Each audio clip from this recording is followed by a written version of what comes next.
Olá, eu sou o Davi e hoje quero falar com você sobre algo muitíssimo importante. Primeiramente, eu quero ler o Salmo 23 para você. É um salmo de Davi. O Senhor é meu pastor, não preciso de nada.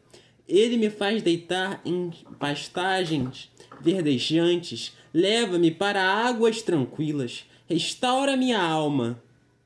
Ele me guia em caminhos retos por causa de seu nome. Ainda que eu atravesse vales de escuridão mortal, não temerei desastre algum, pois tu estás comigo. Teu cajado, tua vara e cajado me protegem. Preparas uma mesa para mim à vista de meus inimigos. Unges minha cabeça com óleo de um cálice transbordante. Bondade e graça me acompanharão todos os dias de minha vida e viverei na casa do Senhor por anos e anos vindouros. Bom, esse salmo é um salmo muito lindo, muitas pessoas o conhecem, e ele fala sobre essa entrega. O Senhor é aquele que cuida de mim. Ele vai encher a minha vida de coisas boas. Eu confio na eternidade. E mesmo que todo mal me cerque, ainda que eu esteja em vale da sombra da morte, eu não vou temer mal algum, porque Ele está comigo. E o que significa essa afirmação que tantas vezes nós repetimos? Significa que você o reconhece como aquele que está acima de todos os problemas, como aquele que é maior do que tudo aquilo que você pode imaginar. Mas muitas vezes nós levamos esse significado de que Deus está conosco como algo leviano, como algo simples. Mas na verdade devemos entender o que isso significa de verdade. E bom, o que é Deus estar conosco?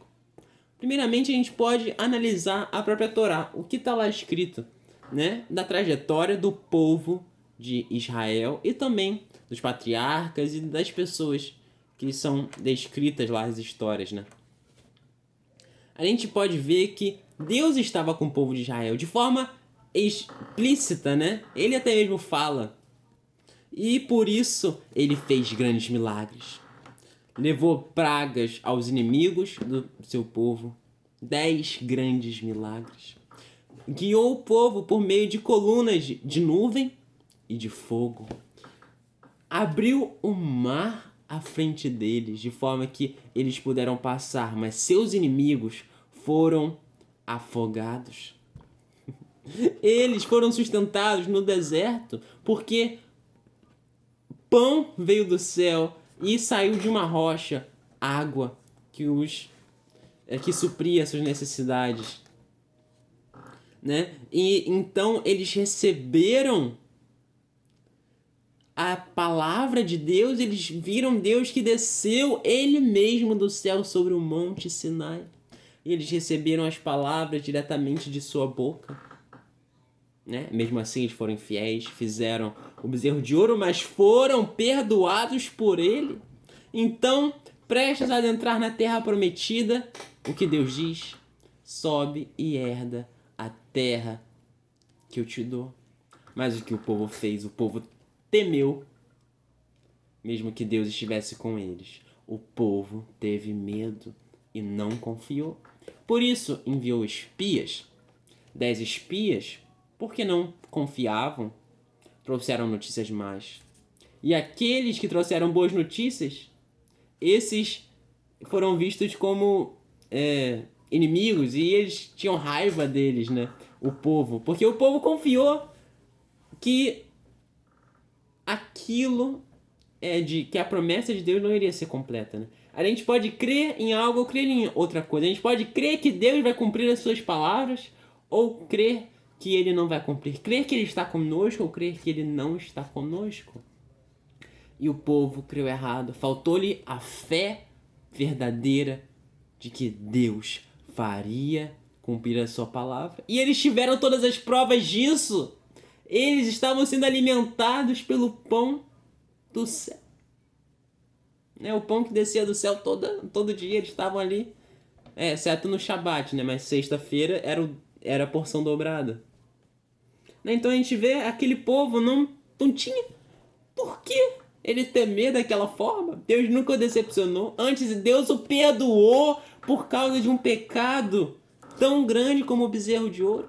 Mas eles temeram mesmo com Deus estando com eles. E aqui Davi diz: não temerei ao mal algum, porque Deus está comigo. Assim a gente vê, nós não precisamos temer. Porque somente pela confiança, somente por você não se amedrontar, é que nós podemos verdadeiramente receber a vitória e herdar a terra prometida. Não digo aqui apenas da terra prometida física e tal, né? Como o povo de Israel, mas da terra prometida espiritual, que é o novo Éden, o qual Deus nos prometeu para que nós possamos estar com Ele pela eternidade.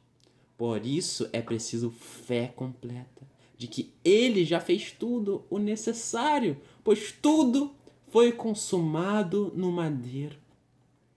E quando Yeshua disse aquelas palavras, verdadeiramente, Ele entregou o Espírito. E nossos pecados foram expiados por Ele. Assim Ele colheu o fruto de nossos próprios erros, embora Ele fosse totalmente justo e inocente. Assim nós podemos ter vida e vida em abundância e receber a promessa dele. Mas não é algo unilateral. Devemos nós crer, confiar e por meio dessa fé, que quando exercida da maneira correta e verdadeira, nós precisamos obedecer e buscar fazer o nosso melhor para alegrar o nosso amado. Pois aquele que recebe tão grande salvação, como que ele poderia receber e não amar de volta aquele que fez coisa tão maravilhosa? Assim, devemos nós também olhar para Deus e viver para a eternidade. Como assim? É impossível a gente não temer as coisas dessa terra se nós estivermos totalmente focados nela. Somente é possível deixar de temer as coisas que acontecem aqui, deixar de temer aqueles que podem fazer morrer o corpo, mas não o espírito, né? Se nós estivermos focados lá na eternidade. É assim que nós devemos agir, porque assim, tudo que acontece aqui, que vão acontecer sim coisas ruins, coisas difíceis, dificuldades, problemas, barreiras que podem parecer intransponíveis, elas vão aparecer no nosso caminho, mas devemos nós confiar que apesar de todos os nossos problemas, aflições, tristezas, devemos nos alegrar e confiar naquilo que é eterno, naquilo que Ele nos prometeu, porque se assim for, estamos vivendo errado, vivendo em vão, e seremos os mais miseráveis dos homens. Portanto, busquemos colocar toda a força, o esforço, todo o nosso fôlego, todo o nosso coração na eternidade, pois assim viveremos bem e assim poderemos não temer mal algum e simplesmente nos entregar a Ele. Assim como uma pessoa que desce um rio se entrega ao fluxo do rio. Ele vai e desce, às vezes o fluxo é lento, tranquilo, com paz, às vezes é turbulento, às vezes é areia em que você passa e tal, às vezes são pedras grandes que aparecem no caminho. Às vezes são pedras e turbulência ao mesmo tempo, o que ocasiona grandes dificuldades. Mas no final estaremos no mar, se nós perseverarmos. E lá haverá largueza. Aí a gente pode entender isso como o cumprimento da promessa de Deus na eternidade. Tá bom? Então que tenhamos isso em mente e que possamos confiar em Deus e por Ele ser o nosso pastor. Nada mais nos fazer falta, porque Ele já é o nosso tudo. É isso que eu quis falar com você hoje. Que Deus te abençoe grandemente. e te dê a sua paz e faça chegar a você a sua palavra. Até a próxima. Tchau, tchau.